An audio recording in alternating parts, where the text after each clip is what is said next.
Hi there, welcome. This is Dr. JOYLYN and How to Save a Failing Marriage Fast. This is 3 simple yet very powerful ways to change your communication so that you can stop hurting, start laughing, and stay together.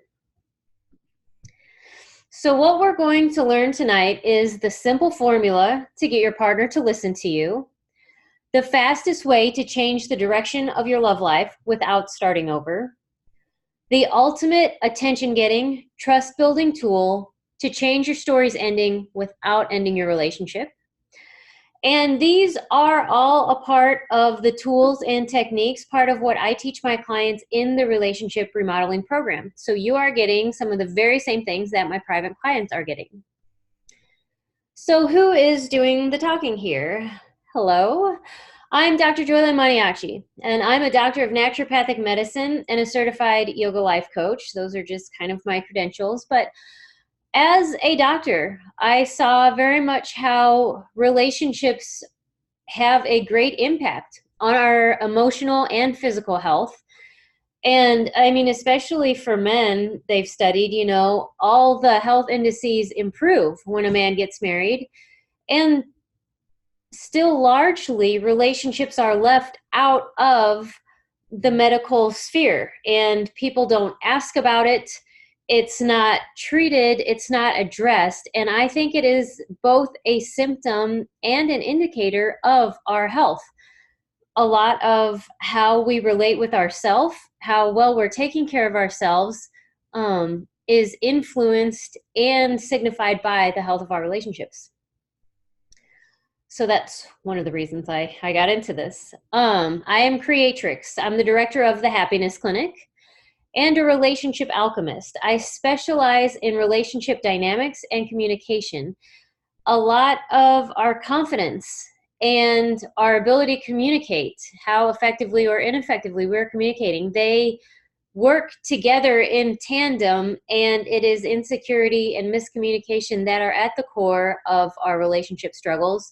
So that if you can improve your communication and take a look at the dynamics, what's actually going on inside the relationship, and deal with some of the insecurity, deal with some of the energetic snags and tangles, then a lot of things improve, and you can go from being on the rocks, staring down the barrel of divorce, to actually a happy couple that skips through downtown, like I have with my husband. I've been there. So turning lead to gold is what alchemy was. And so this is, changing a bad relationship into a good and fun one.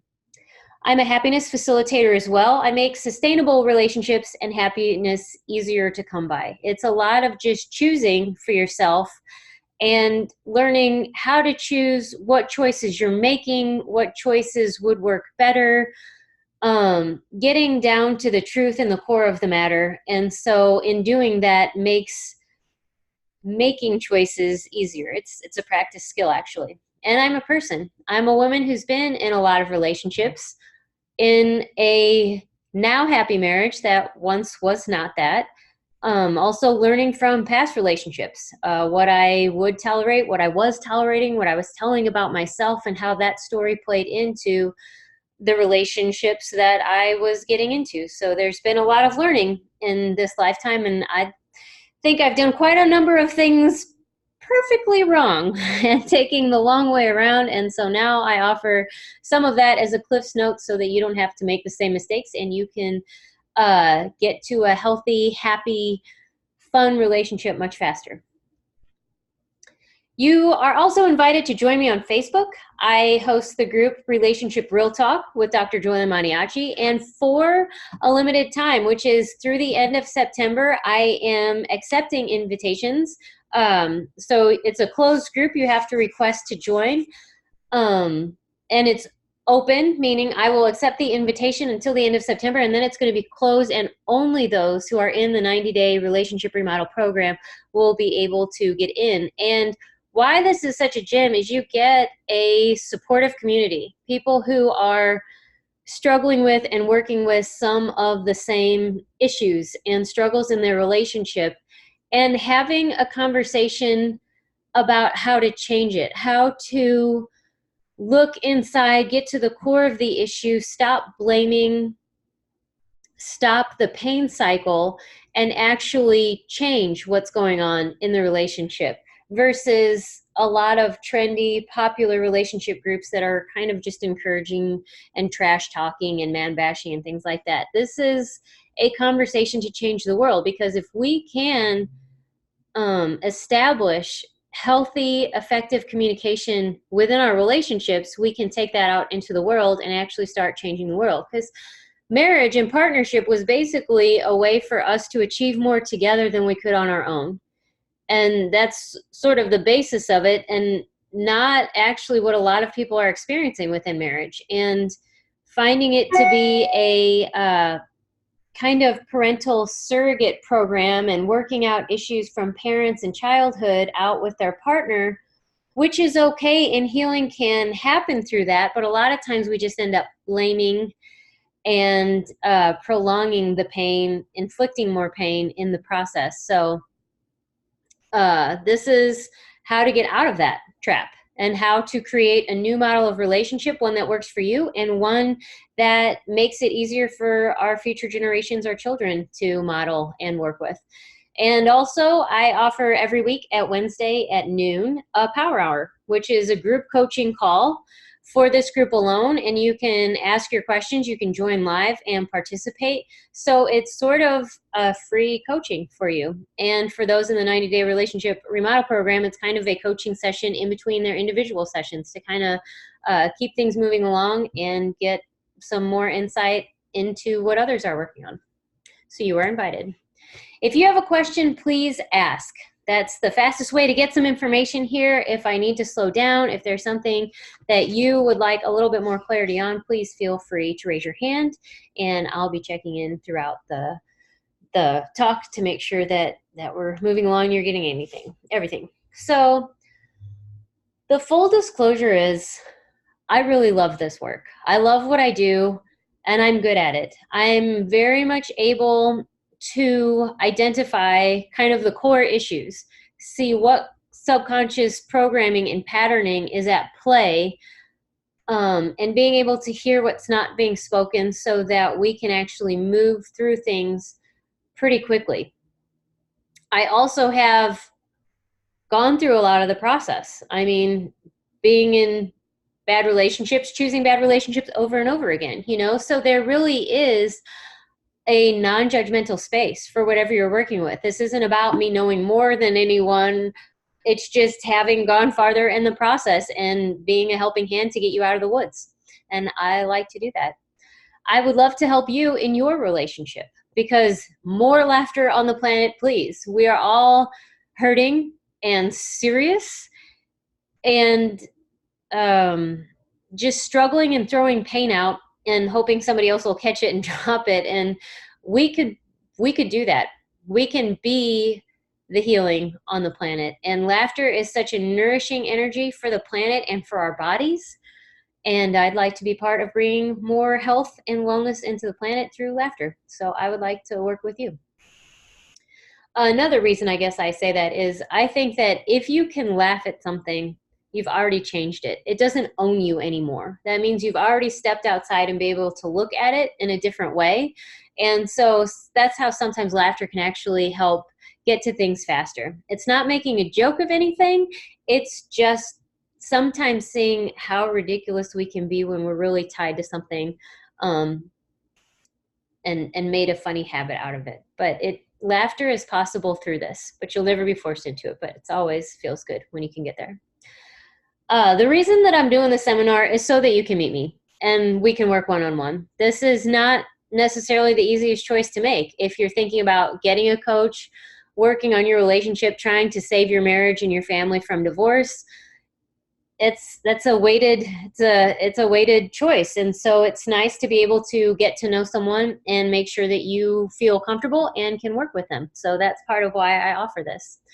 And along that same vein, I offer a free initial consultation for those seriously considering on working with me, because this is a tough choice. And I want to make sure that my personality, my skill set will work for you, and that you are a good candidate for the program to where it's going to meet your needs as well. So we can work that out. So if you are interested in scheduling a free initial consultation, just ping me at the end of this and we'll set up a talk for that and talk about what's available for you in remodeling your relationship. So I don't make any of this stuff up. What I'm talking to you about tonight is what I teach my clients in every session. And this is part of what I did to turn my relationship around. Again, a lot of why I started in this, I had been coaching for a while, but kind of took a turn into specializing in relationships because of such a personal journey that I had with this, of really struggling within my marriage when the dating part seemed easy, and then really going down the tubes pretty fast and not wanting to give up, knowing that there was something there and something in me that said to keep going, and finding out how to get out of the pit and the hole and the rut that we were in, to now turning it into a thriving, happy union. Growing happily together is what I say, instead of happily ever after. And all of these things that I tell you are simple, and you already know a lot of it, and it will work if you work it. Meaning a lot of these things, you just have to start practicing them, because they will be non-habitual at first. Because the things that we've done and repeated and practiced are actually now ineffective and not working, because that's how we have ended up in a relationship that is not feeling good and not meeting our needs and not being a source of pleasure and abundance and a platform, like a launch pad for us. So we're here to learn about how to dismantle old habits and reestablish healthy, effective communication and confidence patterns. So how to save a failing marriage fast, the 3 simple yet very powerful ways to change your communication so that you can stop hurting, you can start laughing, and stay together. We're going to learn the simple formula to get your partner to listen to you, the fastest way to change the direction of your love life without starting over, and the ultimate attention-getting, trust-building tool that'll change your story's ending without ending your relationship. So the simple formula to get your partner to listen to you is what I call sweeten the tart. When I'm talking about a lot of these things, and I will repeat them, but the importance of communication. Insecurity and poor communication are at the core of all relationship struggles. We have been taught bad and ineffective communication. And some communication patterns that we've been taught, that have been modeled, that are reinforced in the media, actually make connection virtually or impossible. And there are some female patterns that actually will decrease cooperation. And when you're not feeling listened to, especially as a woman, that will increase a sense of isolation in the relationship, almost like you're in the relationship alone. And miscommunication is expensive. Because miscommunication is at the core of a relationship issue, it's part of the expense of divorce, is the miscommunication. There has been examples of, I think, state governments losing millions of dollars by basing things on assumption without clarifying, without asking questions. Miscommunication is actually so, so expensive, and that's personally and in business. But how it works in relationships is when your communication, we have a breakdown and you don't feel listened to. You feel alone in your relationship. And it sometimes will lead you to think you have to fight for anything and everything that you'd like, or everything that you ask for, you have to fight about it. There's more conflict and arguments. And whether or not, your conflict styles are argumentative, where you're actually having verbal arguments, or if it's just a distance and a silence, kind of a Cold War kind of thing, but there will be more of that separation and distance. Sometimes you even avoid your partner because it feels like such a fight. You just don't bring things up anymore. And that just compounds the communication breakdown. And eventually, if they break down so much, you start looking for support outside of your relationship, to where you're not getting your needs met emotionally, physically, financially by your partner, and you're not able to bring it up with them, feeling like they're not going to hear you. It's just this, kind of impasse. You start looking outside for different ways, and that's where things really start to break down. On the flip side, when you do feel listened to, when you're in a healthy relationship and the communication is working, you feel valued and understood. You are confident in your ability to get what you'd like. You ask for something, you present something, and it happens. And you become confident to ask for more. You enjoy a cooperative partnership. A lot of people say, I'd like to feel like a team again. So you feel like you're part of a team. You're engaged and connected with your partner and kind of a tag in, tag out, using each other's strengths for the benefit of both of you. You feel secure in your relationship and your ability to get support from your partner. It's not an antagonistic relationship. It's very cooperative and close, intimate.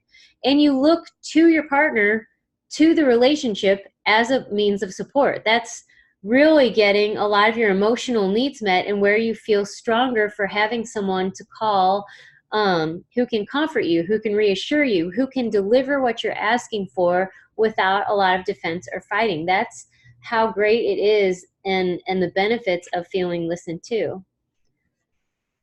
Unfortunately, a lot of people are struggling with both listening and feeling heard. A great deal of this is because there are so many poor communication patterns being modeled. And let's see. For example, there's a lot of what we see, and we've seen in our families, we'll see on TV, people talking over each other, talking over their feelings, masking their feelings, like, it's fine, it's okay, I'm over it, it's fine, it's no big deal, don't worry about it. But really, this is actually part of where the dishonesty starts, and dishonoring of ourselves, to where we're not even listening to ourselves anymore. So even though it seems harmless and it seems like a way to avoid conflict, it actually just kind of stuffs things down, but it doesn't actually resolve anything. So that's still a source of pains there.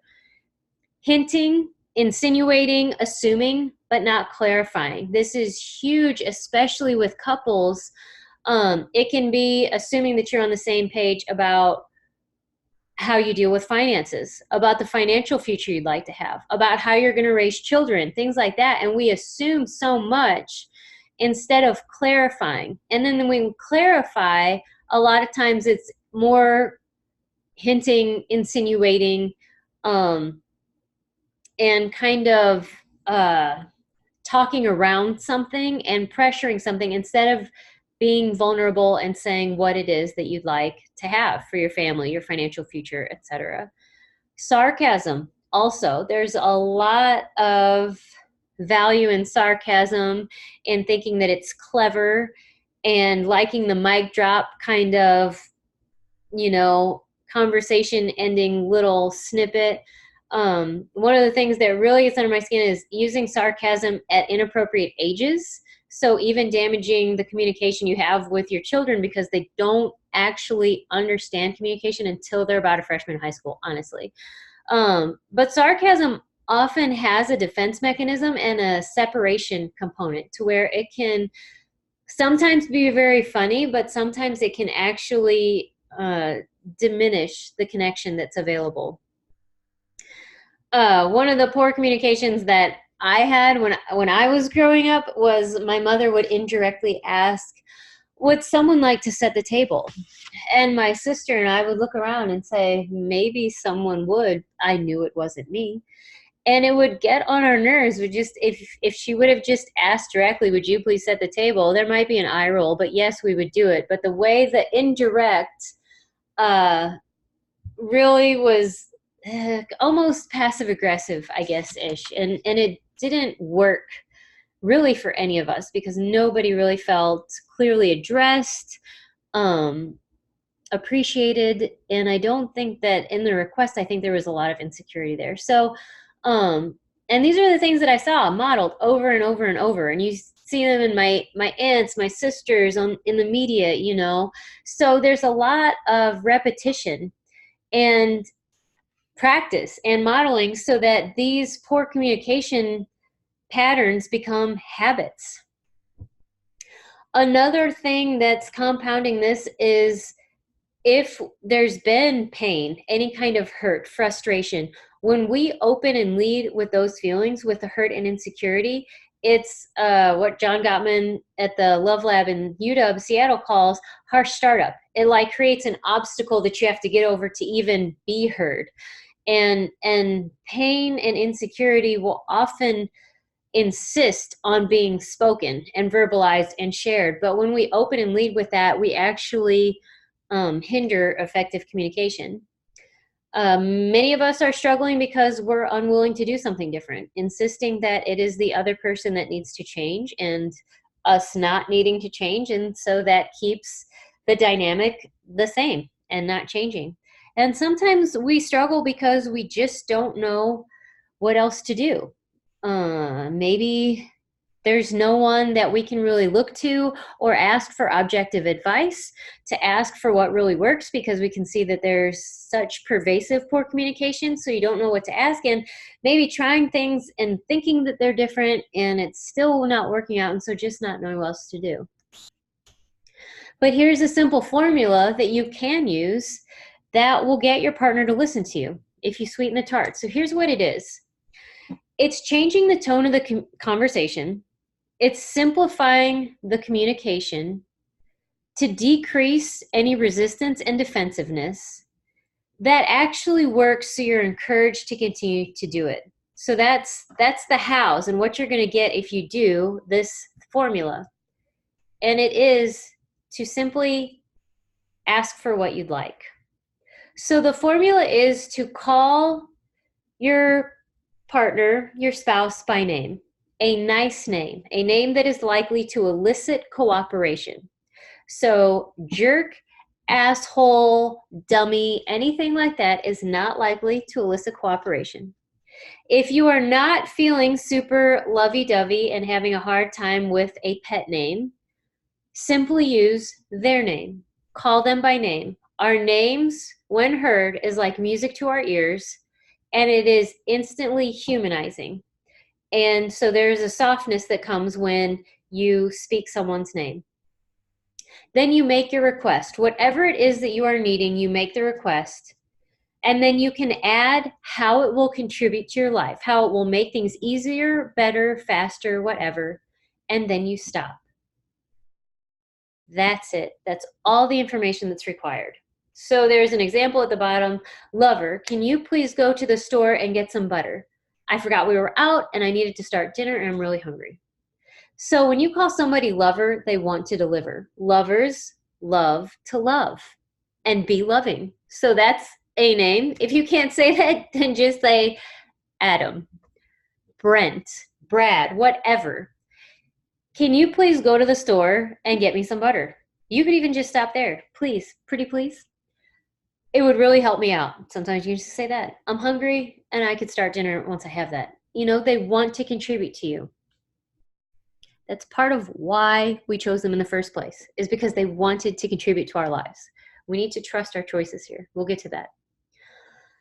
So the keys to success with this is to keep it simple. Again, we're leaving the feelings out. Keeping it simple, just down to the basic request. Call him or her a name that is likely to elicit cooperation, so that if you are just using their name, use it in a pleasant tone. You open with the request, their name, and then the request. So you're leaving the feelings, the rationale, the justification, all gets left out. So I think one thing that I forgot to mention is some of the communication patterns that make connection impossible, and some of the female communication patterns, typical female, not exclusively, but typically female, is to justify a request by giving a lot of information about how valid the request is at the beginning. So if you needed somebody to go get butter, you would say, I have done 8 loads of laundry and I've taken so-and-so to soccer practice. I've come back. I haven't even been able to go to the bathroom because this person called me and I had to rearrange the carpool schedule. And now I know that we're not out of butter. And so I can't even start dinner. And that's a masked request because the actual simple request was never given, it was assumed. But it's also front loaded with a lot of justification as to why we even need to ask for someone else to help us out. It's very sad that women feel like we really have to do everything on our own, as if we've become used to operating that being in a relationship just meant more people that we have to take care of, or that it's not okay to rely on your partner for contribution. But when we communicate ineffectively, and in this way, we actually sort of give our subconscious a message that it's not okay to ask for a contribution, that it isn't, that any request must be validated and have a reason or a justification behind it, and also a mistrust of our partner to actually come through for us. It's almost like a learned distrust, and then we start communicating that way. But if we leave the feelings, the rationale, the justification out of it, we become more vulnerable and more true to what actually it is that we're looking for. And that really improves communication. You tell him or her how it will contribute to you. That's additional. It's not an absolute must. But a lot of people want to know that what they're doing is helping. And so if you can tell them how it's helping, that often will give them a boost to coming through for you. And then keep it positive. When you are making a request, make it a request that someone can fulfill, not something for someone to omit. So if you say, can you please stop doing that? You will only know if they immediately comply right then and there, but you have no idea about any kind of follow-up, follow-through, and you'll only be able to identify when they fail. And so it's not really a setup for success, ends up kind of annoying everyone. So you have to ask for what it is you would like. If you want somebody to stop making a noise, just say, can I please have some quiet, you know? And you might ask, can you stop tapping your finger? It's, distracting me and I would like some quiet. But make sure that there's something that they can give you, that they can provide for you or do for you. Sometimes because we've been taught to communicate so ineffectively, this might actually feel a little bit odd at first, but just keep practicing and rephrasing until you find a way that will work for you. So sweeten the tart. By just asking for what you'd like, you can feel heard. You can feel appreciated because most likely your requests are gonna be fulfilled more often, and you can be a team together because you don't have to do it all on your own, and you actually recognize that you have someone who is happy and willing to contribute to you. So some of the questions that come with this, if I don't have any other, I don't see any coming in. So why is it up to me? Why is it up to the woman? I wrote a blog about this and I included this formula in there. And she said, why is it always up to the woman to do something? And the short answer is it's not. There is no rule that says it's up to the woman to do this. What is happening is there is a paradigm shift and women are coming into a leadership role. So I see this kind of like a global, change through the ages, like a paradigm shift. And if you are going to lead, you have to take the first steps. So there is no rule that it's up to the woman. It's up to whoever recognizes that the communication is broken down, it's not effective, and something needs to change. So this is something that you can do. So it's not about you should or you have to. It's that you can, and things will change if you do. Whether you're a woman or you're a man, you can use this formula and it will work. How do you know what to call him or her? I think I went over that one.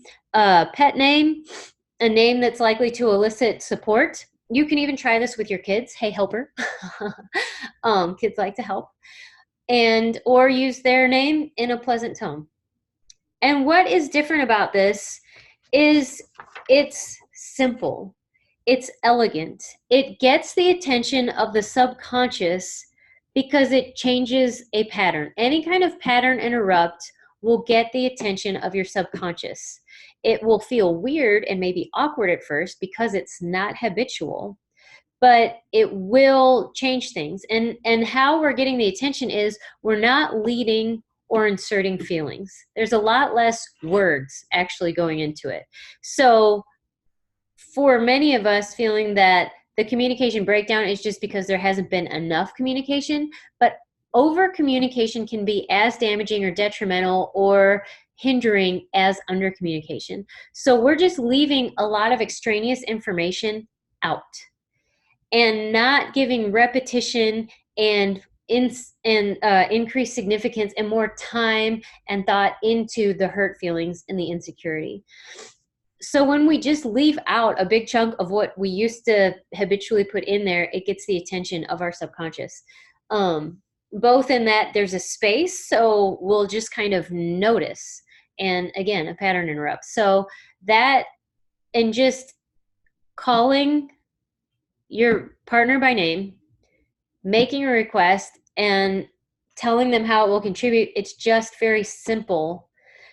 And in its simplicity, removes a lot of obstacles to the person actually hearing the request or being aware that a request is actually being made, which that alone will improve the chances that your request is fulfilled. So will it really work? Yes, indeed, it will, and it has. And let me tell you about my story. I used to have a 9-to-5 office job, and my husband does not. He has an event job, so he's on crazy hours, and then when there's not an event, he's home. And when he's home, he can sleep till all hours or whatever. But when I had the regular grind, I thought it'd be nice if, we get up together and we could have breakfast and a little chit chat before I went to work. Well, on this particular morning, that is not how it was happening. I got up and I was getting ready, curling my hair, and thinking that I really would like coffee to take with me on my way to work.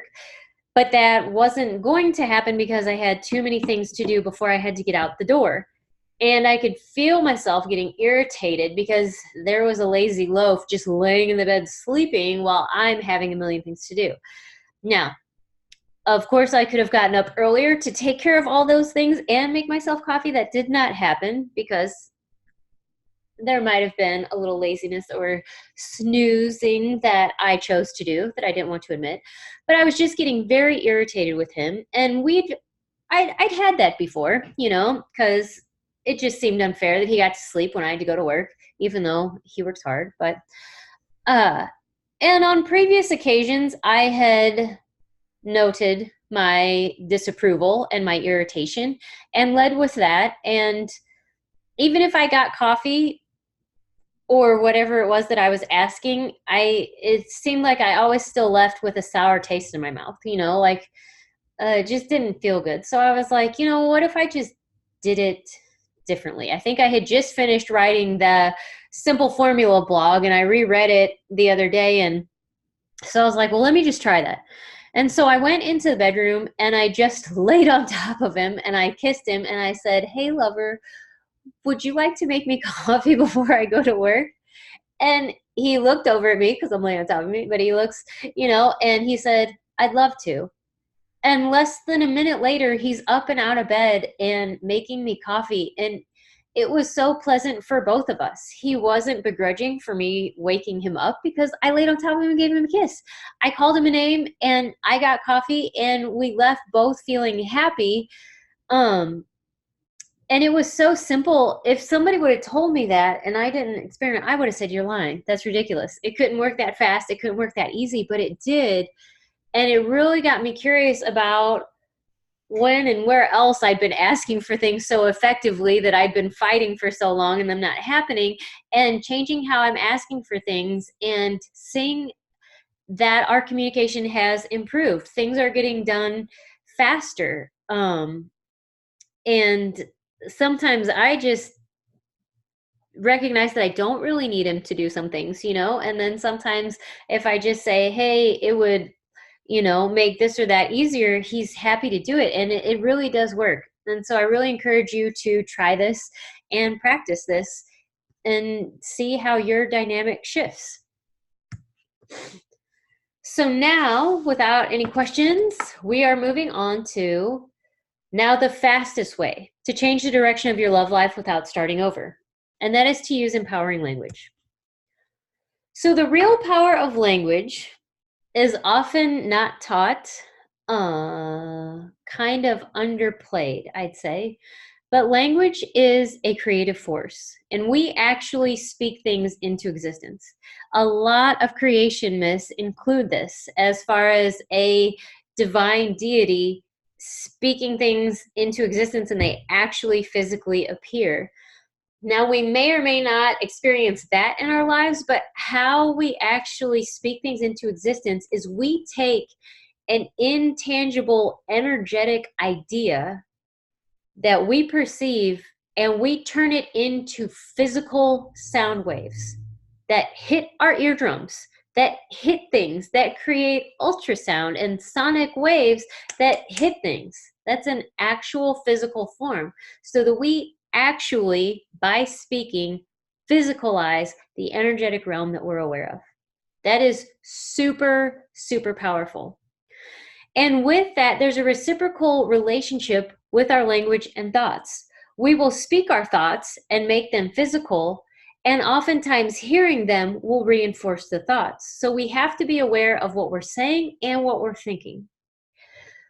We use this power a lot of times against ourselves unknowingly, but doing it by talking about things that we don't like, that we don't want, that we don't have, or that we would like to avoid. That's what we're talking about. Those are the thoughts we're physicalizing, and those are the ones we're repeating so that we keep thinking them. So that's kind of an abuse of our creative power and actually creating more of what we don't like, what we don't want, what we don't have, and what we'd like to avoid. We're giving our power away with words we use. Words like want, which if you look back, way back, I think it's before 1936 or so, in a dictionary, the word want actually meant to lack. We use it in common practice as if to say, I desire something, but that's not actually what the energetic definition of the word is. It actually means to lack. So that when you say, I want something, I want a relationship, I want my marriage to work, I want to be happy again, you're saying, I don't have those things. I lack those things. I lack a working marriage. I lack a relationship that I enjoy. I lack money. Whatever it is, we're not speaking to desire. We're talking about not having it. And that's using the power against ourselves. Need, similarly, the word need equates something with survivability. If we don't have this, we will not survive. So a lot of times when we talk about needs, we make somebody validating our point of view, giving us a hug, agreeing with us in this, in some way validating whatever we're saying. We say, if I don't have that, I'm not going to survive.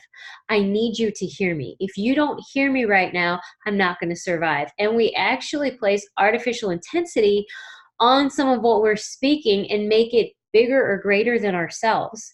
That's not to say those things aren't desirable. And if you lack them for an entire lifetime, yes, you might die. Just animal studies about not being physically touched. So there is, these things are important, but as far as immediate survival, it's just not true. Wishing and praying tend to keep things in the future or outside of our ability to control or our power and ability to change things. So by wishing and praying, we keep things in a future that we don't ever arrive at or in someone else's hands so that we can't actually say, I'm going to have this. So it's being careful of the words that we use so we don't give our power away. Also, feeling stuck and depressed about your relationship can become a habit that becomes reinforced through language. Again, speaking the thoughts, hearing the thoughts being repeated, that becomes a habit. If we start talking about how bad a relationship is, we kind of get used to and attached to that story and the feelings that go with it, to where then that just kind of becomes a groove that we're in, that becomes the rut that we get stuck in. So being aware of the thoughts we're speaking about and how often we're speaking about them can help us turn things around.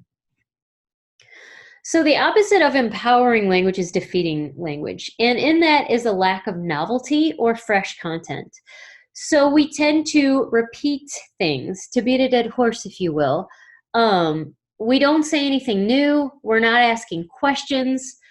Globalizing and overgeneralizing, using always and never.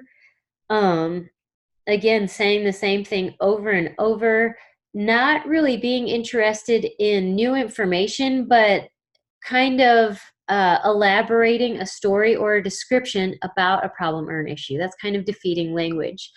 Being problem, issue, or past focused. When we're trying to avoid the past and we talk so much about the past and looking to the past to make sure that we don't make the same mistake, and keeping the problem like centered in our attention and talking about it is defeating. Defeating language will exacerbate insecurity, like it compounds it, because in some of our word choices, making ourselves not the agent of power, making things greater than ourselves and our ability to handle it. Again, that female communication problem that I talked about with Sweet and the Tart, of having to validate and justify a request, highlights an insecurity that it's okay to just ask for help, to ask for contribution and receive it. It shows a mistrust and insecure attachment with a partner, that you can't trust them to come through.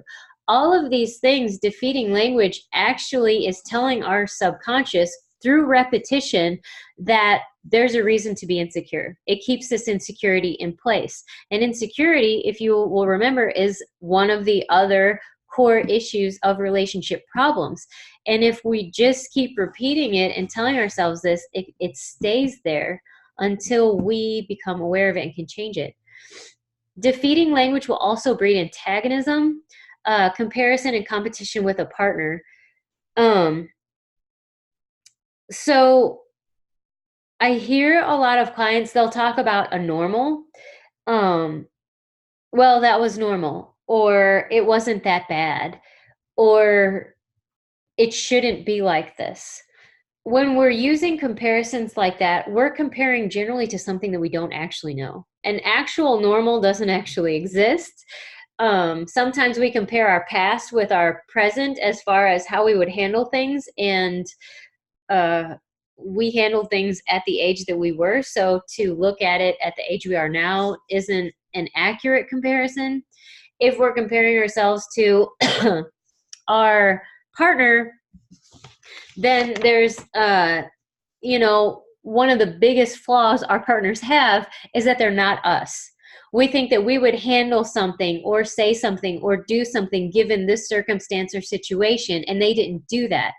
And so that seems to be their biggest flaw, is they didn't do what we think we would do in the same situation. It's an inaccurate and hypothetical comparison that it's just not helpful. Competition, there is some just, I guess, entry-level competition of I can do this better than you. I don't think that's not necessarily what most people struggle with, but the competition I'm talking about is having to have the last word, winning the fight, not being able to be argued with. And that will set up a dynamic to where there isn't open communication or vulnerability. So that's defeating language. However, when you're using empowering language, you will get more positive attention because you're not repeating the same story. You will be more self-confident and accurate in your evaluation of yourself and others. The accuracy comes in not globalizing. You or someone else is not always this or that, or never this or that. We're always somewhere in between. We're nonlinear beings, and we don't necessarily ever do the same thing twice, and we make some weird decisions. So you'll be more accurate whenever you just start using sometimes, maybe, occasionally, instead of always and never. You'll begin to believe in your ability to change things that aren't working by changing the way and the words that you use. So I talked about wants and needs. Even just saying, I'd like to have this, you get more in touch with yourself and your desires. You clarify what it is you'd actually like to have. You can even start saying, I'll have this. I'm taking this, I'm doing this, I'm going for this. And in speaking that way, you actually self-motivate, self-inspire, and claim things that you would like to have. And when you stop focusing on your past, and I think this is one of the later points here, but when you start talking about what is and the future that you'd like to have, you don't get stuck in the rut. The past is not your biggest reference point. You're talking about new ideas, fresh content, because you're talking about a future that you are creating. And that's more exciting and inspiring, and way less likely to get stuck in a rut that way, because you're not repeating anything. You're actually going for something new and different. When you use empowering language, you become the lucky one. And here is the fastest way to change the direction of your love life without starting over, is just to talk about your partner in a different way. Talk about yourself in a different way. Instead of them being such a dope or a lazy butt or a bum or a jerk, whatever it is that they've become, instead of them being the object and a source of your irritation or pain, talk about them as a person and how they contribute to relationship. What is good about them? What's attractive about them?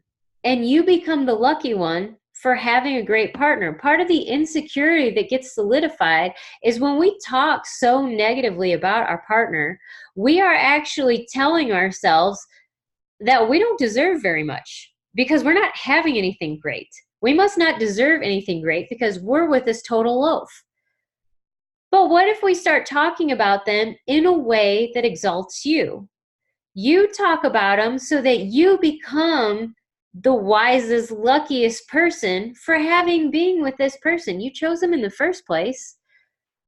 So why not highlight the good qualities that they have, and you become the lucky one for being with them? And also change the way that you talk about yourself, and they become the lucky one. And you are lucky for getting to be you in this lifetime and having your life and your experiences.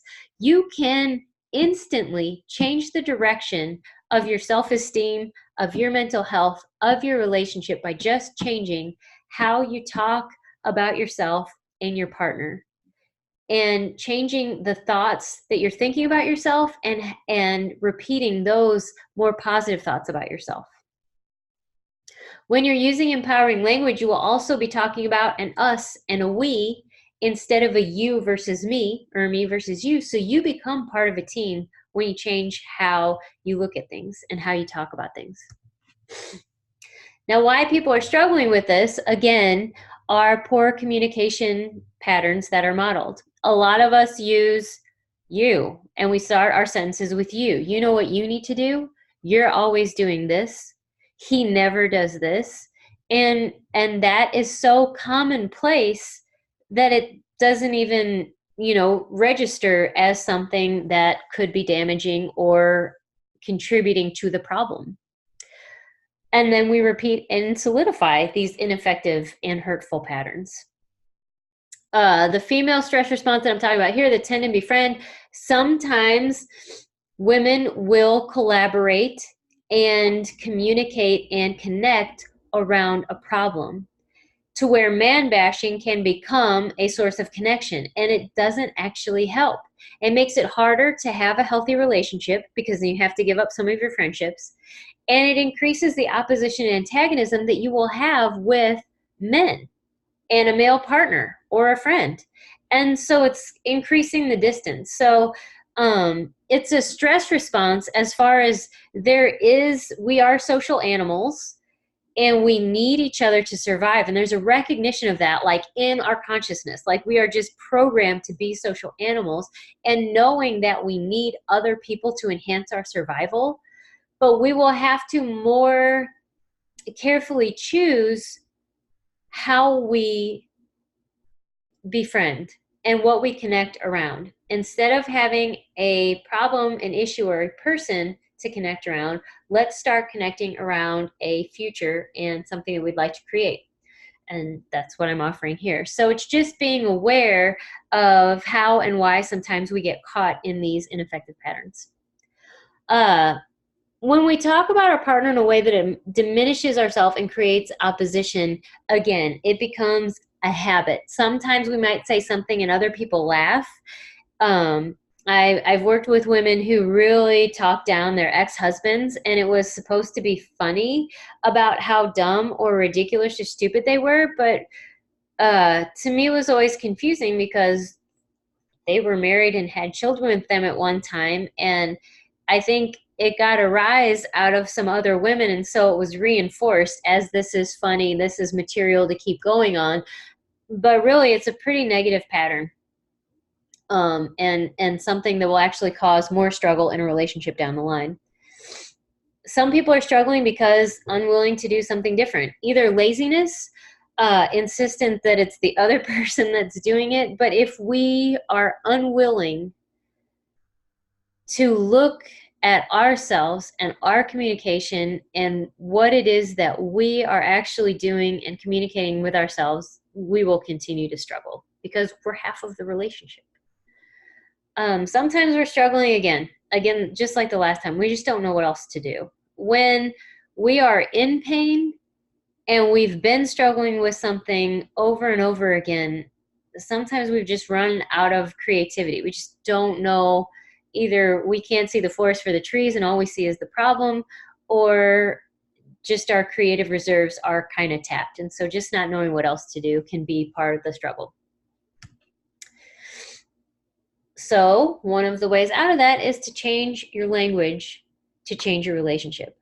So when you change your language, you will increase in self-confidence. When you start talking about yourself in a more positive manner, when you talk about your partner in a more positive manner, you tell yourself that you're worthy, that what you have, that what you've chosen is a good choice that's contributing to your benefit.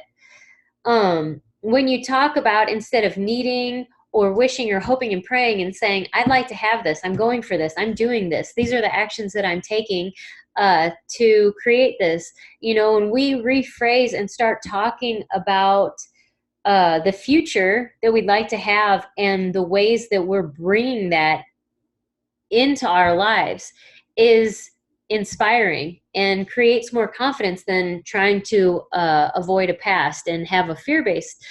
And when we have confidence, we become sexier. Confidence is sexy, and there's just no way to really,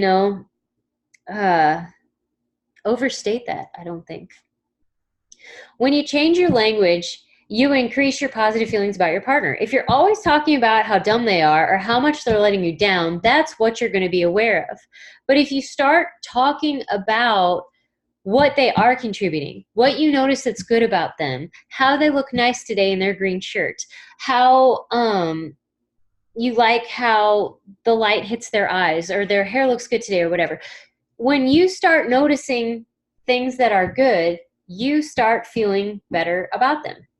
Even if you're just like, wow, I'm so smart to choose this person, this is what I'm getting, you still have more positive feelings. When you invest in someone else, when you choose to care about someone else, you become closer. If you don't believe this, you can check it out with your kids. They love their kids. Why? Because they care. They just chose to care, and they invest themselves in their kids, and so they have positive, affectionate feelings towards their kids. I love my houseplants because I care for them. I just care for them, and so I have positive feelings about my houseplants. I have names for them, and they're cute, and I love them. When we choose to care and invest ourselves in something else, we have a positive, affectionate connection with that. Now, how that breaks down a lot of times with our partners is the communication, but we've also seen that we lived without them once, so we can live without them again. So it's kind of it's an iffy thing.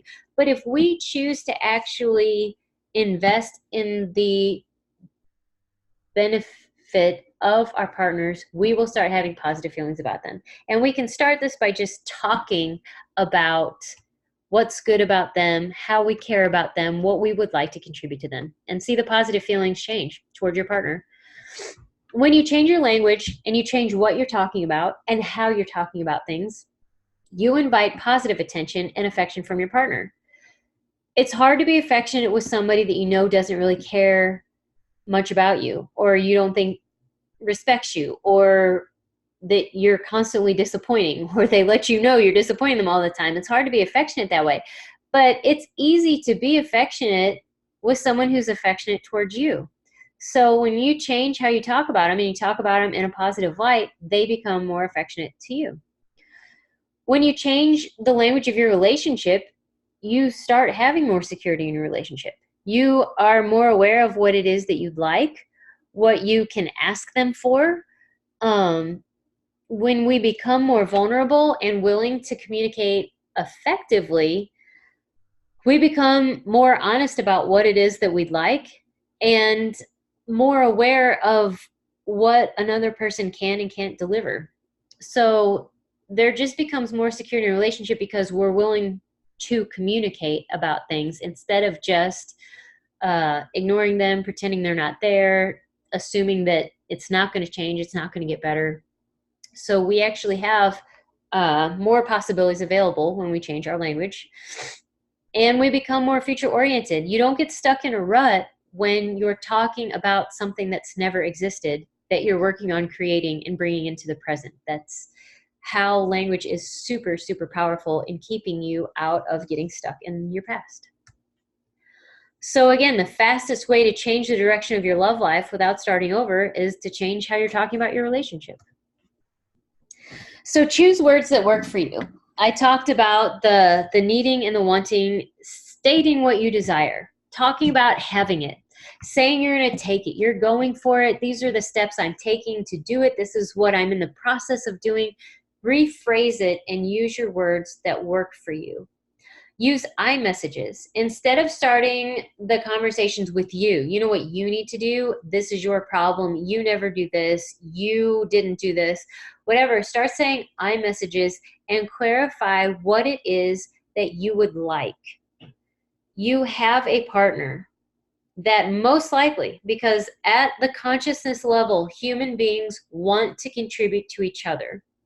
We don't when we're in a lot of pain, and it's hard to do it when we don't know what the other person is actually seeking or asking for. So if we can be clear and vulnerable about what it is that we'd like, this is what I'm feeling, this is what I would like, this is what I see my future as being, this is how I see us working together, and you start talking about it for you without projecting onto them, without assuming something about them, it's more inviting somebody into the conversation. Talk about your partner in a way that exalts you. If nothing else, be the sexy, badass, beautiful person who, of course, is going to have a kick-ass lover. Okay? Talk about it so that you are highlighted. It will make you feel better, and your partner's actually going to recognize it too. You'll be talking more positively about that. Amazing people don't keep shitty people around. So if you have a shitty person around, either you're attracting something that's not congruent with who you are, or you're not recognizing your own awesomeness. So talk about your partner in a way that lifts you up. Talk about things that are going well, that make you feel good. We have a tendency to talk about things that are going wrong, and especially in the political sphere, it's easy to fall into that trap. But talk about what's going well. Again, this will be a pattern interrupt. You will get the attention of your subconscious because it will be non-habitual to talk about things that go well, especially if this was not modeled in your family, which for myself and a lot of clients, I've seen that that's actually something that seems insincere, inauthentic, or that everything has to be perfect until you can talk about things going right. But change it. There are things going well in your life. Focus on them, talk about them, and then be amazed at how much more of them show up. That's empowering language working for you. Create and give energy to the future that you'd like to have, not the past that you'd like to avoid.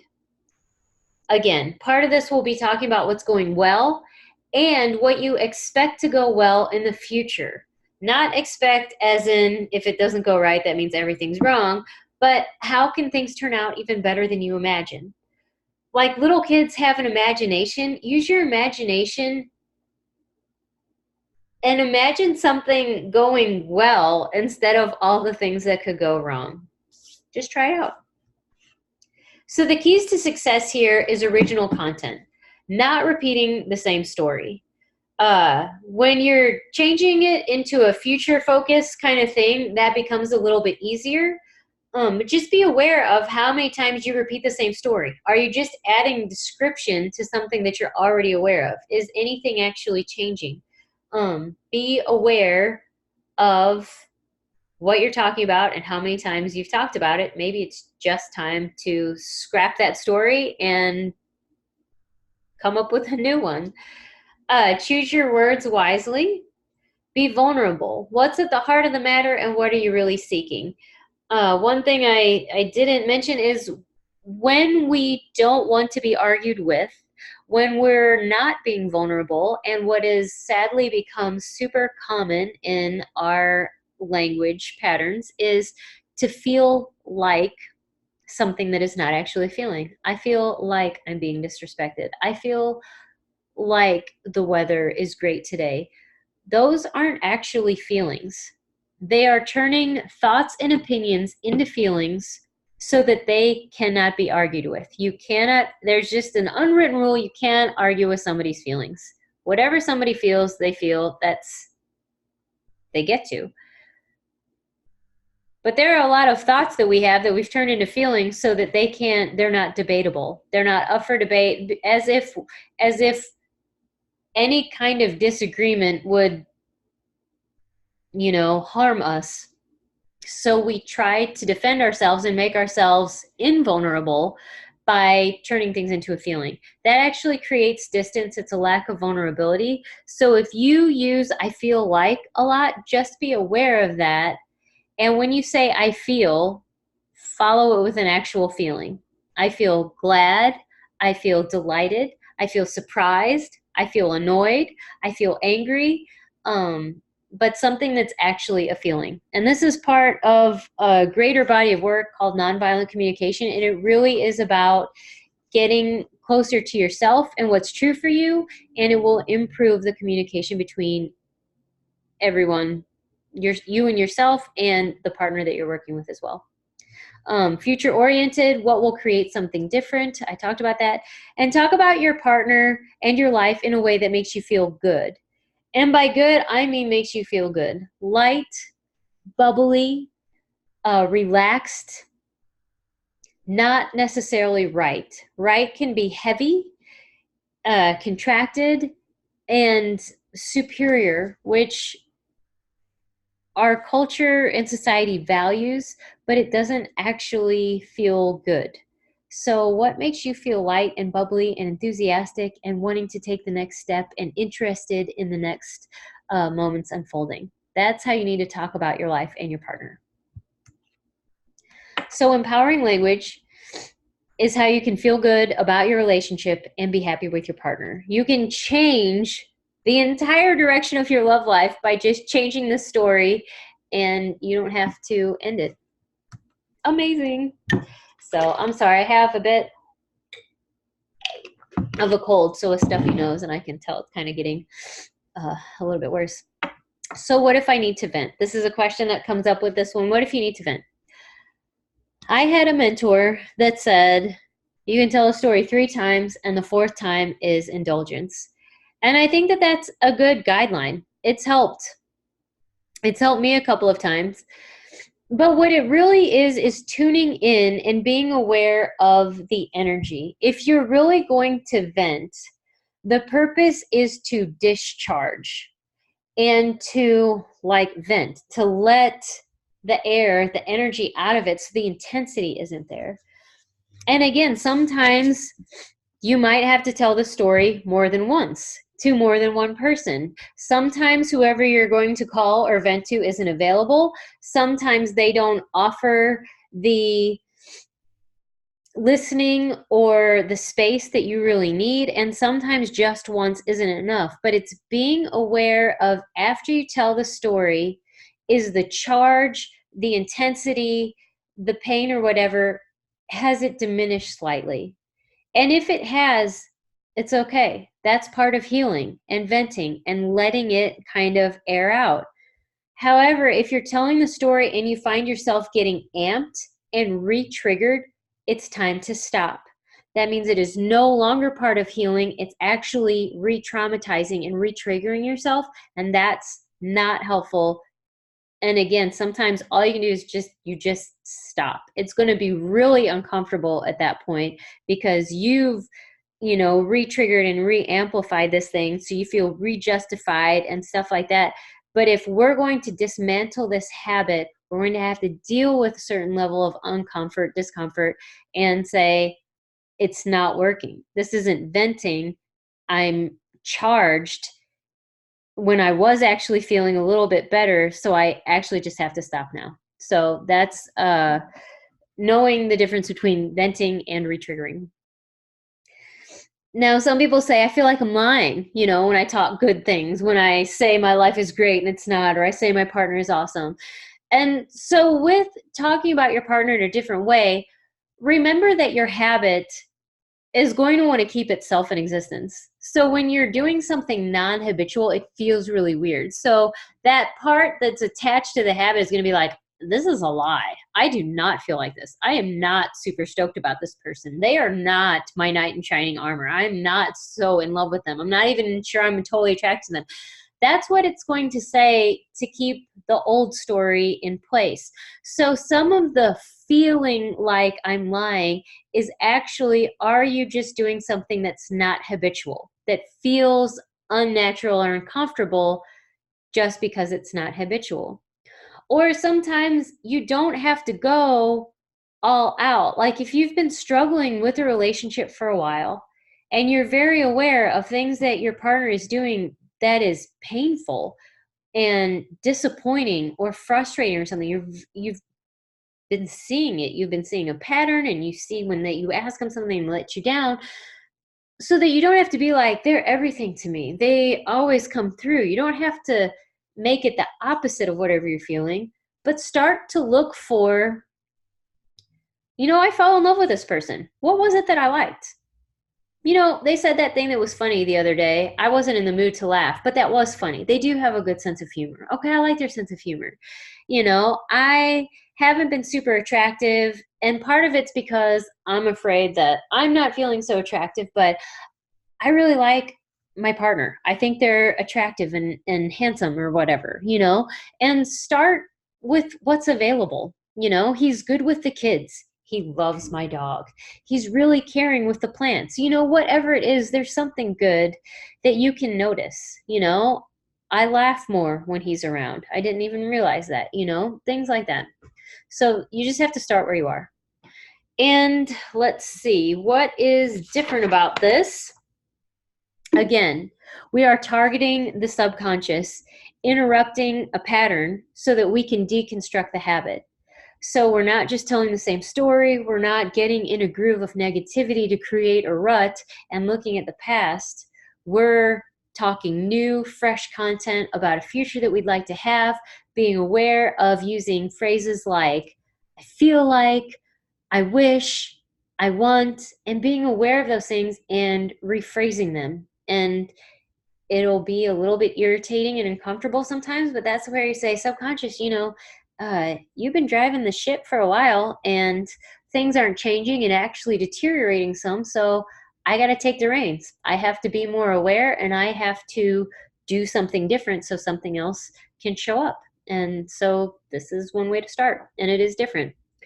And will it really work? Yes, of course. I wouldn't give this to you if it wasn't working. I had a client who came to me and noticed that the marriage it wasn't what it used to be, didn't feel like a team, kind of just cohabitating, co-parenting, but not really feeling together. And we worked together, and it did not take very long to, the simple thing, one of the major things that she had to do was be aware of how often she said the word should, because that will highlight an expectation that is often an assumption that has never been clarified. Again, I throw out information all the time, but should, and how often she started a sentence with you. And those were the only two things she had to do for about 2 weeks, is put a lot of effort into recognizing how often she did those and then rephrasing it. To be more vulnerable, get in touch with what it is she really liked, to be able to say I and start the sentence with I. And then when she wanted to say should, to clarify what her idea of how things would go. Or again, to highlight what it is she wanted, not you should, because her thing was she didn't feel her husband was taking good care of himself. So you need to go to the eye doctor. You need to watch your weight. You need to change how you're eating. You need to check out how much you're drinking and smoking. You need to change your habits. And it was this for several years. And so in a matter of a few weeks and her changing, I'd like to see you change how you eat, because I want you to be around with me for a long time. I actually really like you, and I want our family, to be healthy and happy, and I just want you to be happy, But it was about what she wanted, and then just sometimes eliminating the word should. It's not about should. It's just sometimes things just don't need to be said. And within a few weeks, we had a session, and she's like, you wouldn't believe it. He actually asked me for the eye doctor's number. I hadn't said anything in a long time, and he said, I think I need to get my eyes checked. And I don't think I've had a dental appointment. I don't remember. So can I have the dentist number too? And it was all of a sudden he was doing the things that she'd been bothering you for forever. And it just happened because she changed how she was communicating with him. Nothing else changed. She just changed how she was talking to him and about him, and the whole dynamic changed. And what she had been trying and pushing and forcing and youing and assuming and shoulding about for years was actually showing up without her having to push or force or pressure anymore. So it really does work. So finally, the ultimate attention-getting, trust-building tool that will save your marriage is listening. Silence is golden. And in a relationship, the one who yells the loudest is probably the least likely to be heard or listened to. I think we've all had that experience. If you have children, you know this is true. Listening is healing, and being heard, being witnessed is healing in and of itself. This cannot be overstated. Listening is such a gift and a healing agent. Sometimes nothing else needs to change. No circumstance needs to be rearranged. Sometimes we just need someone to hear us, and we feel better. So that in listening and giving this space will create a different outcome. Sometimes it's the only way, because there isn't anything about an external circumstance that can be changed, but listening can change our experience. Listening is not just waiting to respond, or listening in order to have someone listen to you, or listening in order to know what to say next. Listening is a gift, and it's a space. And then being aware of who needs to listen and who needs to be heard. When we don't feel heard, we insist that it is the other person that needs to listen. However, when we don't feel heard, sometimes, a lot of times, perhaps even the majority of the times, it is ourselves that have not been listening. We aren't listening to ourselves. It might have been a pattern that started through trauma or abuse, and we became the abuser of ourselves in our own lives, and we have diminished our experience and told ourselves that what we need or what we're asking for isn't important enough, or that it'll be fine without it, and we don't listen to ourselves, and we don't feel unheard, and we are the source of our own pain, that we then insist our partner is the one who's inflicting that pain and trying to get them to listen to us, and create a bunch of crap that isn't true and actually damaging the relationship. So when you don't listen, whether it's to yourself or to your partner, you don't feel heard. If you're not listening to yourself, you're going to feel unheard. You're going to wish it was from outside, insist that it's from outside and from someone else not listening to you, but oftentimes, again, we are the ones not listening to ourselves. If you don't listen, you are operating on past information, assumptions, and projections that might not be accurate anymore. Perhaps the information was accurate at one time, but is now outdated. We can even do this about our own skills and abilities. Oh, I can't do that. And we tell ourselves that we can't do something, that we're not capable of doing something, when in fact we actually are very capable of handling something or have acquired a skill and just not acknowledge that we've done that. Past information, outdated numbers, that again, I was talking about the state government. They made an assumption based on, I think, a previous year's tax returns. I think this was New Jersey, New York, and lost out $10 million because the other state had changed their tax code and nobody asked. So when we rely on old information without inquiring if it's up to date, and we're not listening and not open to receiving new information, we can make some big mistakes. If we don't listen, we are hurting our partner the same way that we feel we're being hurt by them.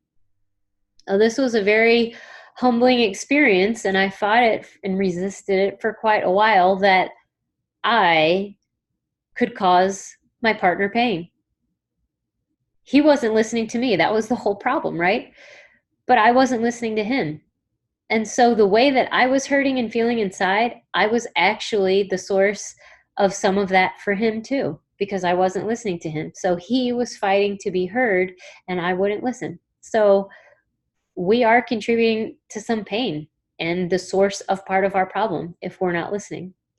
And when we don't listen, nothing's changing. If we're fighting and having the same argument over and over and we keep having it and things aren't changing, somebody's not listening, and most likely we're one of the people that's not listening.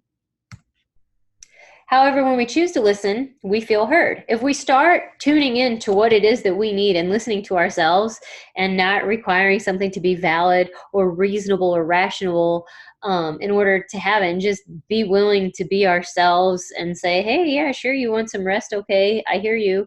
You know, again, the external situation may or may not change, but if we just listen to ourselves, we feel heard. When we choose to listen, we actually feel bigger, more able to handle the situation. This is kind of an energetic dynamic. Like I talk a lot about relationship dynamics. When you make a choice to listen, to give a gift, to create a space for someone to speak and for new information to come in, if you're going to make that choice, by making that choice, you become greater.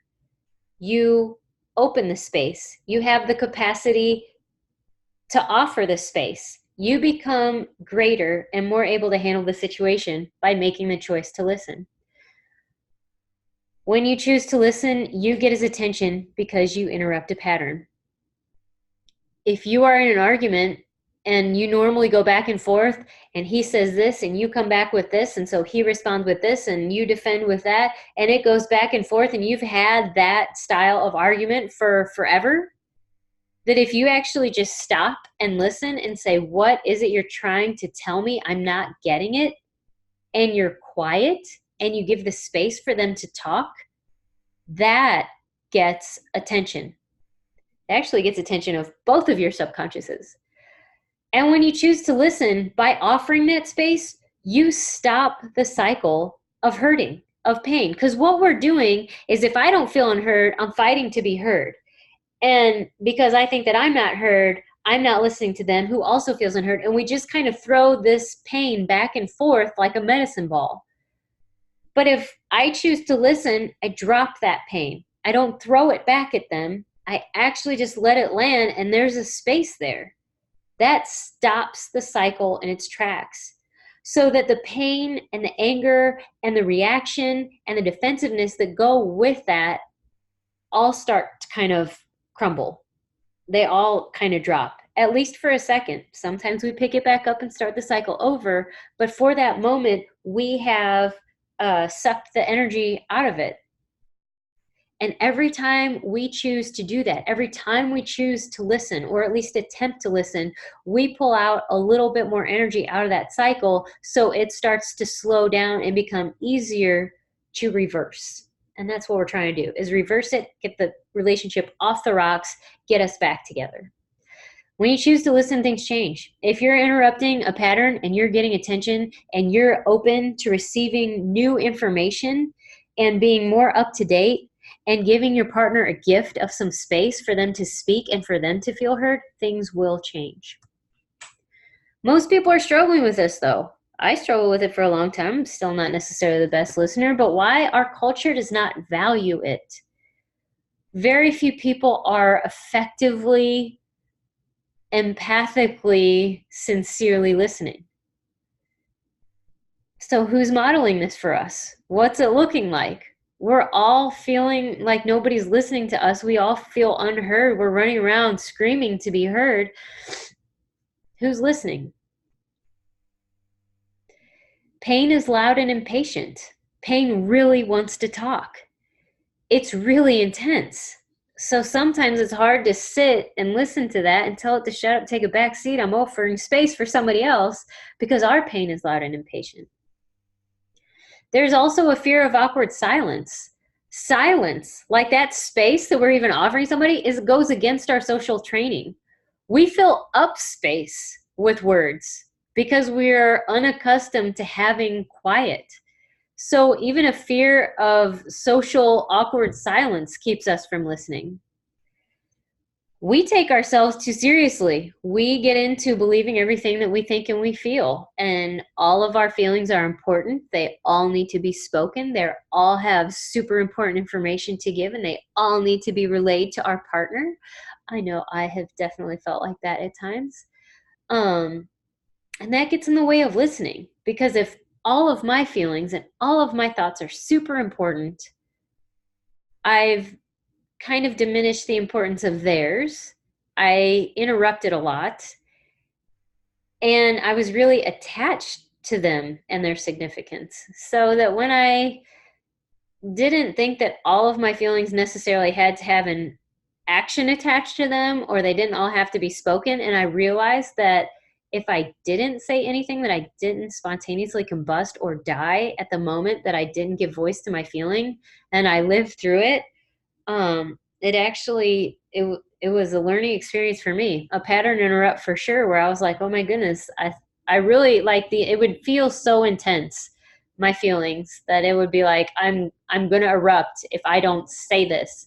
And then on the times when I just decided not to say something because I could tell it just wasn't going to get us anywhere, and that feeling actually kind of dissolves anyway, and I lived through it, and the conflict got over faster, it actually became a real source of awareness and inspiration to me, to be like, oh, maybe they're not all as intense as they're saying that they are. We're struggling with listening because we have an attachment to being right. I think that somewhere in our reptilian brain, there is an attachment to being right and staying alive, to where we've equated being wrong or wronged as dying. And so we really fight tooth and nail to be right about whatever it is that we're thinking or feeling. Unwilling to do something different. We've become habituated and comfortable with kind of the disintegrating relationship as it is. It's only when it gets so bad that it might actually end that we start thinking, hey, wow, it's time to do something different. So listening, if it was more highly valued, and being wrong didn't mean we were going to die, and all of our feelings weren't so super important, and we were actually willing to take action and do something different before it got, to the very end, things would be easier. Maybe the struggle wouldn't be there, but as it is, and we are creatures of habit and comfort, this is part of why we struggle. But listening can and will change your relationship. You can decrease the hurt that's going on that causes you and your partner to be reactive. Like I said, it's pulling energy out of that cycle so that it's not keeping going. It changes how you see yourself and your partner, and vice versa. When you listen to someone and you offer them the gift of space to speak, you offer them, and you change how you see them as a person instead of the object of the pain. If they continue to be the object and the source and the cause of your pain, you're very less likely to listen. But when you say, I'm going to listen to you, you say, you are a person, you have thoughts and ideas and feelings going on for you, and I'm curious about that. You humanize them, and then you don't fight against them in the same way. And when you're the one that offers the space and offers it first, you're a leader. Somewhere deep down inside, we recognize that of ourselves, and our partners actually see that too. Even though they might not acknowledge it or verbalize it, maybe ever, but it is there. When you listen and receive new information, you can correct inaccurate assumptions. And this alone could be a game changer. There has been now and not too recent, like pretty recently, where my husband and I got in an argument, and it was fairly minor, but we were both, tied to where we were coming from. And when we actually just said, hey, this is what I saw happening, and this is how I took it to mean, so that's why I said what I said. And they're like, oh, that's not what was going on at all. What I actually meant was this. The miscommunication was corrected, and there was nothing for a conflict to be built on. There was just nothing there anymore. It was all just communication. So when we're willing to listen and actually receive information, sometimes it is super simple miscommunication. And once it's corrected, the conflict evaporates. And so this can change our relationship. When we listen, also, we become an invitation that offers a new model of how to be with each other. And so it's a learning by doing. It's an invitation by initiation. Like, you actually start listening so you can say, hey, we can listen to each other, and this is how we can relate with each other.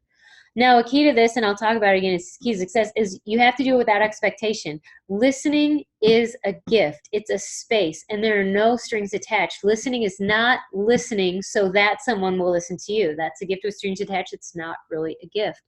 So when you choose to listen, if you actually just choose to listen to them, you show them a different way of being and how you'd like to be together and work together and communicate with each other. By listening and being silent and open to receiving new information, you open the door for a different outcome. Again, it's a pattern interrupt. So instead of completing the pattern and continuing the cycle, you're actually stopping it, and a whole different outcome becomes available. And it will build trust. Giving gifts without strings attached is a trust building tool.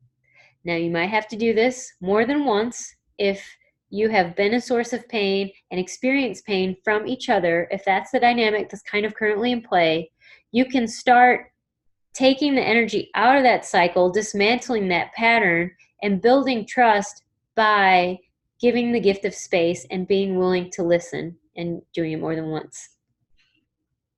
So the ultimate attention-getting, trust-building tool that will save your marriage is listening. So listening is being quiet. You can't listen if you're talking. This is just not, the brain can sort of do it, but not do it well. So if you're really going to pay attention and listen, you're not going to be talking. You have to be open. You don't finish their sentences. You don't assume that you know what they're going to say. You actually give them the space to go from start to finish. You reflect. You sort of mimic or mirror their body language and repeat what they say. And it's not about being a parrot. It's just about tapping in and paying attention to them.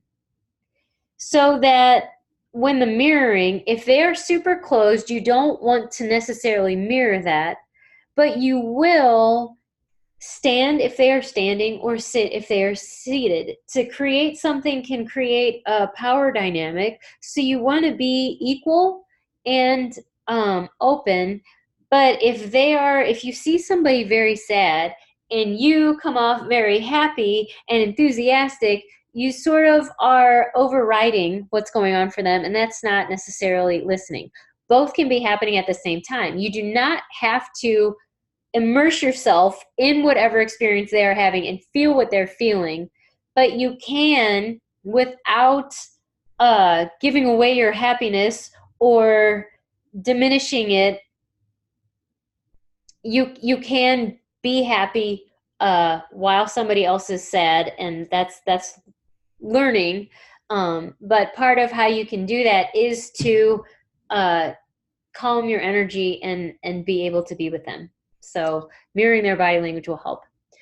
Relax. If you're going to listen, you're going to relax, because it's hard to receive if you're totally constricted and tense. So release the grip on being right. It's not about winning the argument, it's about how to work together. If you're going to listen, it's about giving a gift. It's how you can connect, not about how you can prove your point of view. So you have to release the grip on being right. And don't take everything or make everything so serious. You're in this, you've been in this, there's been a lot of arguments. Hopefully there's still time to where this isn't necessarily the last one. But don't buy into everything that you think and feel, because a lot of your thoughts and feelings have inaccurate information and necessarily haven't put you in the right direction. Or if they say something hurtful, don't totally invest in that. There's a lot of just hurt and reaction and defensiveness that's going on. So if you can just be aware that people in pain aren't always pleasant to be around, and you can have a space for that without reacting to it and taking it so seriously, that will help with the listening, of not personalizing things. Then be quiet some more. So you're not going to interrupt, you're not going to be talking if you're listening, but it's also okay if you don't have an immediate response. That is actually a key indicator that you're not on autopilot anymore. Like, we've been trained to be so clever and witty and quippy and quick with the comebacks and trying to close the door and prove our point, that when we actually stop and listen and take all this, there's a little space where we're actually processing some of this, and where our autopilot's now out the door, because we know that maybe it's just been, we took something wrong, there was a miscommunication, or it wasn't what you thought. It's okay if you don't have an immediate response. And also, don't rush them. It's okay if they don't have an immediate response. If you're asking a question, let's say, and you give them space and are actually listening, that might be the first time that they've been invited to actually reflect, to actually look at what it is that they like, to actually be aware of what it is that they're truly feeling, instead of them going to autopilot and being automatically reactive or defensive. If they are actually processing information, give them space where they don't have to have an immediate response either. And be honest. This is a practice skill. It's not highly valued. It has not been well modeled. So a lot of us are really starting close to scratch, and so we might not be great at it. And even though our intentions are good, we might not be able to do from start to finish. So be honest with that. Be like, I really would like to listen to you, but I can tell that I'm getting triggered. And so I need a little bit of space, because otherwise I think I'm going to fall right back into the pattern of being defensive and shutting you out, or whatever the pattern is. So listen to yourself too. Can you actually hear what they're saying without reacting? And if you can't, give yourself some space. So be honest if you can't be there. Let them know that you'd like to be there, that this is a gift that you would like to give them, but perhaps you need a little bit more resourcing, a little bit more time, so your pain isn't so intense and acute, to where you actually can be with them. So your keys to success here, that actually are kind of like requirements, but don't talk or interrupt. Don't assume you know what they are going to say. Include you. Listen to yourself. A lot of the practice and getting better at listening will be working with yourself and practicing with yourself, listening to what it is that you're feeling. Are you hungry? Are you not hungry? Are you bored? Are you tired? Do you need rest? Do you need water? Are you bored with the conversation? Is there some activity you'd rather be doing? Are you annoyed with yourself because you're not taking steps towards building your business? Or are you frustrated with yourself because you did want to listen and you let yourself down? Like, include yourself and listen to yourself. Listen to the whole message. The words, the tone, the body language. So this will be, you listen to what is said and you're also tuning into what is not being said. And you don't have to, take the bait and bite into what they say when you kind of know that that's not what they meant. Be aware of when there's a discrepancy between what you are saying and what you're actually doing, between what maybe they are saying, what their body language is saying. Be aware of those things. Be aware of the whole message. Be willing to be uncomfortable. Silence goes against our social training. So we're going to have to hesitate and not fill up the silence, the space with words. So we have to be willing to handle a little bit of discomfort. Be willing to give without an expectation of reciprocation. We're going to give without strings attached. So there might be a time where we feel like we're giving and nothing's coming back. And again, a little bit of discomfort, but being willing to handle that so that we can change the dynamic that's going on between our partner. Be willing to be wrong. It's not necessarily that maybe you were all wrong and that everything you've ever thought is wrong. But there's a lot of inaccurate data that we're working with, a lot of inaccurate assumptions about ourselves and our abilities, So let's be willing to be wrong about ourselves, but also be willing that what if it was just a simple miscommunication, a simple mispairing of this is what your facial expression looked like and this is what your tone sounded like, so this is what I took it to mean. And it might really, truly, honestly not be that. Like, what if it was that simple and the conflict could end? Be willing to do this more than once, especially, again, if there's a lot of pain and a lot of mistrust between you. Offering this gift with sincerity, without strings attached. It'd be great if one time healed it all. It will definitely start. It will definitely contribute to the healing, but we have to be willing to do this more than once and practice, because we're probably not that good at it to begin with. So let's just be willing to dig in and do what it takes to become good listeners. So listening, if you do something different, you get something different and you can enjoy the change, the attention getting, the trust building, the healing that happens when you listen. So again, I'm just going to go into the questions and answers here and we're going to wrap up. But why should I listen if I'm not the one who's being listened to? And this is so interesting because this is what everybody says, but they're not listening to me. In general, a lot of the hurt that we have is older than our relationship, and a lot of the need to be listened to is older than relationship. Or even if it is in the relationship, it is rare that it is all one way. And I don't doubt for a second that you need to speak, and maybe your pain needs to be heard and your experience need to be heard, and what you're asking for isn't over the moon and it's totally deliverable.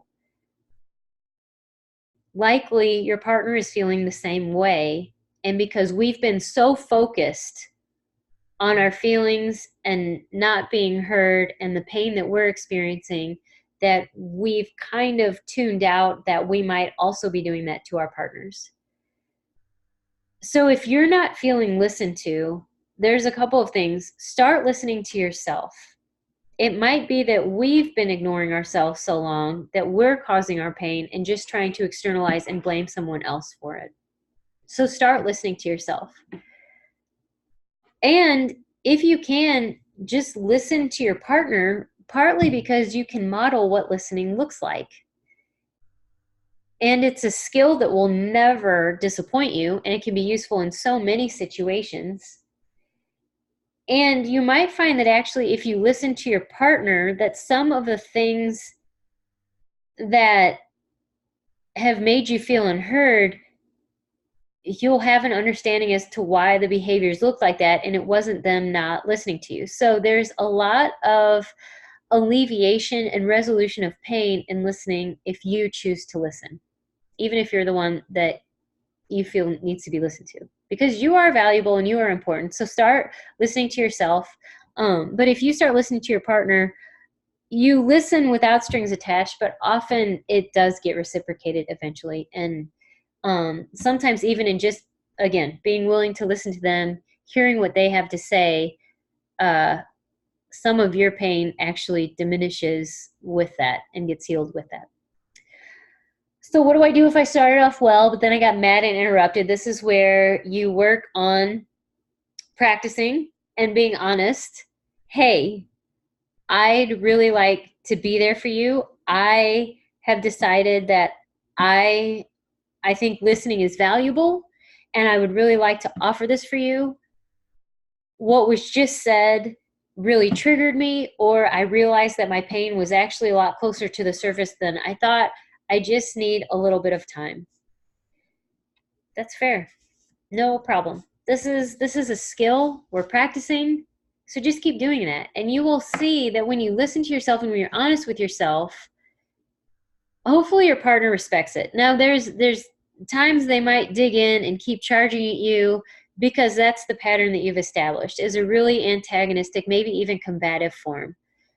But if you stay true to what it is that you'd like, what it is that you're valuing, and what it is that you're going for, and you speak to that, and then you take action towards that, and you respect that, it will be respected. And they will see that you are honest in your attempt to be part of the solution instead of contributing to the problem, and the trust will build. So just keep practicing. It's all practice. What do you do if he or she does say the same thing he always does? It's okay. Just because they might go to autopilot doesn't mean that you have to. And again, start listening to the whole message, to where even if they're saying the same thing, is there something about the tone that you haven't heard? Is it something about the tone that you could reflect back to them as far as, is that what they'd really like to communicate? So let's say that, I'll just go to this. Does this really work? So let me tell you about a story. So I think a lot of you can relate that when you're in an argument, at the time it seems very, very important, but at the end you have no idea what the hell you were actually fighting about in the first place, because we're often just fighting to be heard and have our point of view recognized as a valid point of view. Even if you don't agree, you just want to be like, I can see how you arrived at that position. Odd that seems to be what we fight for the most, but it comes up around stupid stuff, sometimes important stuff, but either way, in this particular argument, I have a hard time even telling people what it was about because I don't remember. I just remember that we'd been at it, arguing, getting close to resolution, breaking down again, arguing a little bit more. And it was finally, time for bed. We're in bed, quiet for a minute. And then I say something else because I have a hard time going to bed without complete resolution. That's something that I'm working on. So I kind of tried one more time, of course, in a super inviting way. And we started arguing again. And so, I was just like, sometimes I have these moments of brilliance where I'm like, I'm a coach. I talk about this to people and I'm doing everything wrong. So what can I do right now that could actually change the outcome of this? And I asked him a question. I don't even remember what it was, but he came back and said something super snarky and super sarcastic. But instead of reacting to that, to what he actually said, what I said was, that kind of reactive, sarcastic comment, that sounds like something that's coming from a lot of pain. Are you hurting? And he immediately broke down and started crying and said, yes, I am hurting so bad. And this is from a person who does not cry that often. So I was kind of blown away, whoa, I had no idea the intensity of his pain. And until that point, part of I know what I was fighting for was he needed to listen to me. But by me refusing to listen to him, I was causing like a matching level of intensity of pain for him. And I was like, whoa. I had a point of view that I couldn't hurt him. I wasn't important enough to him to actually hurt him. That was what I actually thought about my husband, that I just wasn't significant or important enough to have that kind of impact on him. That he wasn't hurtable. You know, he didn't cry very often. He handles shit pretty well. So I tend to be more emotionally expressive and he doesn't. So I say he doesn't really hurt. Like nothing really hurts him. So nothing really bothers him. It doesn't get under his skin.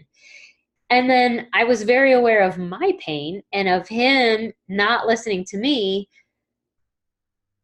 And then seeing that he's actually capable and actually was feeling very much similar to what I was feeling. And I knew what that felt like. So I was like, oh my goodness, he's feeling that at the same level. He just hasn't, like, we've just been fighting for the exact same thing. And the conflict just diminished totally. Because with me not reacting to him and giving him the space to speak and actually being open to listening and then reflecting the message that, hey, how you're behaving, that's a pain response. Are you in pain? And being able to listen to what he said after changed the entire dynamic.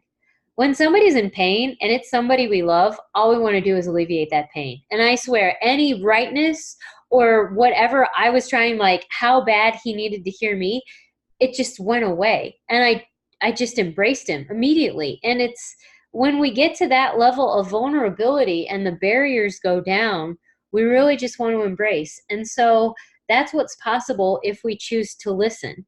Now, that is not to say that that argument meant that we have never argued since, but it is a real model of what happens, like an example for me to look back on of when I stop fighting to be heard and I'm willing to listen, the outcome is really different. And it's ends up with us being a lot closer and having a better understanding of each other as people, of the backgrounds, of the internal battles, of the pain that we're carrying, and then a chance to actually heal the pain and being a healing agent for each other. And so that's a really trust building tool and a real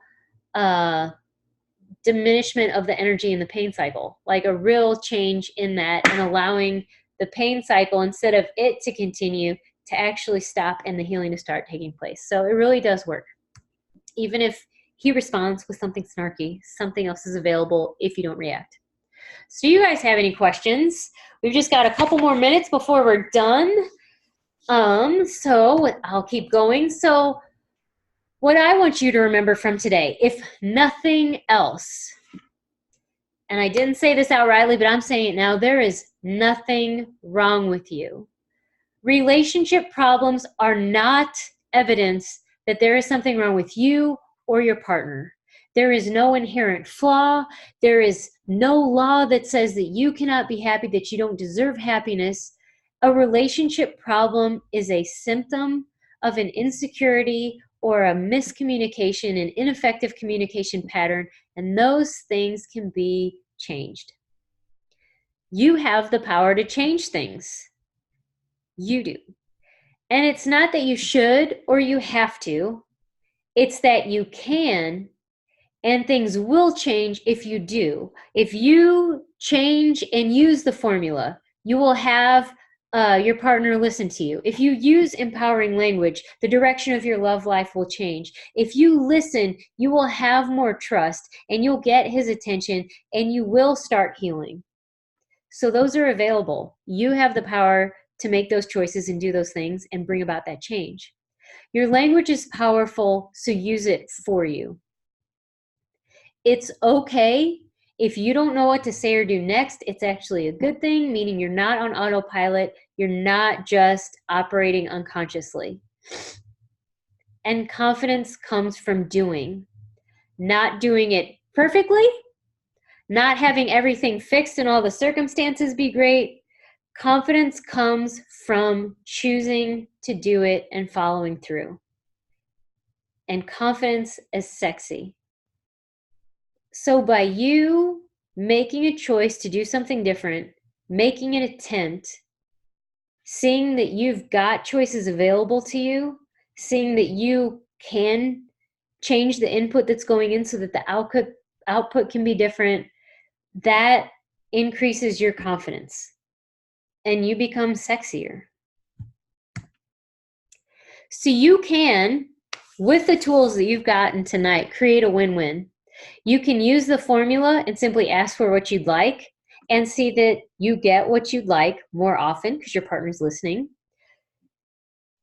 And they listen because there's not this giant hurdle to the request. The request is right there up front so they actually know what you're asking. They don't turn off their ears because all they're hearing is mumble jumble. Here's how you've disappointed me so far with that harsh startup that we talked about. So when you use the formula, your partner listens. Be aware of your language and choose words and content that lift you up. You will feel better about yourself and your relationship and the direction of your love life if you start changing how you're talking about your partner and looking more to the future than towards the past. And if you listen, you open up a space, you increase your capacity and ability to handle things, to receive new information, and to offer a gift that builds trust between you and your partner so that you can rebuild and heal. That it's up to you is not a bad thing. It's a get out of jail free card because now that you have the tools and you have the choice and you can make these decisions and do these things, you get to start right now, right away. You don't have to wait for your partner to get this information. You don't have to wait for your partner to do anything different. You can actually change how you're communicating to start getting a different outcome to show up. So that is awesome because now you're on no one else's timeline but your own. Things start to change as soon as you start to choose to change them. And I help you create a happy relationship. So what I do is help you do all these things, to put these into practice, to give you the encouragement to continue when it seems hard, to let you know that things are changing when maybe you can't see it because you're in the weeds. But I help you create a happy relationship without having to figure everything out on your own or without having to try to get him on board with you. So you can be happy. It's that simple. And how I do that is what I call the 90-day relationship remodel program. So it starts with an initial consultation, and that's a simple conversation about what's going on for you to make sure we're a good match. There's no sales, there's no pressure. We just talk, make sure that the personality and the services that I have and that I offer and that the situation you're in is likely to be helped and resolved with my coaching services. And so that's free, just a 15-minute simple conversation. And then from there, you move to an intake appointment. If we go forward, you have an intake appointment. That's a 1-hour session. And we start looking at your goals, the obstacles, resources and tools that you have available, and what we're going to develop so that you can start moving towards those goals and having the success that will keep you inspired to keep moving forward. So we're going to create a plan that is customized for your situation and action steps so that you can realize and start moving toward your targets ASAP, super fast. And then we continue with follow-ups. So you're going to learn your strengths, work around the weaknesses, improve your communication, increase your confidence, like deal with the insecurities that are coming up, and that's over the next 11 weeks. So it's a 12-week program, and we're going to space these coaching sessions for optimal progress so that we're going to be able to tailor the customized plan and make any changes that we need to make sure that you keep on track and that you're going to be able to be seeing the changes in you and in your relationship. And then finally, we're going to celebrate your success because it's going to happen. It's not going to be the end of the 90 days that you see. You're going to be starting to see changes almost immediately. A lot of people, sometimes it's the first session, sometimes it's the second or third, but some really noticeable changes happen to where they are inspired by their own success. And we're going to enjoy that, and we're going to call attention to that. We're going to celebrate it, and you're going to start enjoying more attention and affection from your partner. And I'm going to encourage you to share this with your friends and your family so that we can help more people. I just want to be a resource for as many people as possible. And if you know somebody that could benefit and you've experienced the benefit and know how much more you can and are able and enthusiastic about helping other people when you feel more secure in yourself and in your relationship, it really does become a platform to offer more contribution and generosity to other people. So I would like to be part of that movement. And so when you have success, I'd like you to share that with your friends so that I can help them have that same warm, fuzzy feelings in their relationship as well. So how you get started, just let me know if you are interested, and we'll set up an initial consultation. We'll talk about the specifics of your situation and make sure it's a good fit. And if it is, then we'll go ahead and schedule your initial intake appointment, or your intake appointment, and get you started. Now, if you do that tonight, if you're saying, hey, JOYLYN, I'm in, I want this free initial consultation, and you decide to go with it from here, then I will waive the setup fee. Now, at the end of the initial appointment, because it's not a sales talk, but from looking and seeing if we're a good fit and you choose to move forward, then I will let you know about all the pricing, all the process, so that you are 100% clear about what to expect and what's expected of you moving forward.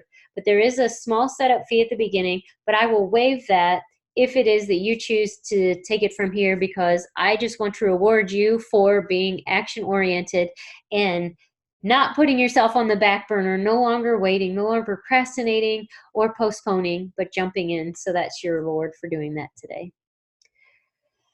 So just let me know if you want the initial consultation. I'll stick around a couple minutes after this. But then this is, oh, I didn't change the slide, but this is the finale of this free talk. I've offered it a couple of weeks, and now I'm going to change the material slightly and the delivery. So keep your eyes peeled for emails about upcoming free talks. You can feel free, you will get a replay with this, and feel free to share it with anybody that you think could benefit, because relationship struggles, there's so much that's fixable, where actually a lot of us have chosen partners that really want to contribute. It's just that our insecurity and ineffective communication has gotten in the way of our ability to contribute and effectively ask for contribution and receive contribution. So a lot of the relationship struggles that we are experiencing, even though they may be have going on for a long time or intensely painful, can be healed, alleviated, and turning it around to where a thriving, healthy relationship is still possible. And I'm happy to be a resource for you for that. So thank you for joining me tonight. It has been a pleasure. And I look forward to seeing you and interacting with you via email, hopefully also in a 90-day individual program where you can work one-on-one, and that's going to be awesome. You're going to have so much change, and I look forward to talking to you about that. Don't forget to book your free consultation if you're interested. Share this with your friends, and I treasure you, and thank you so much for joining me. Have a great evening.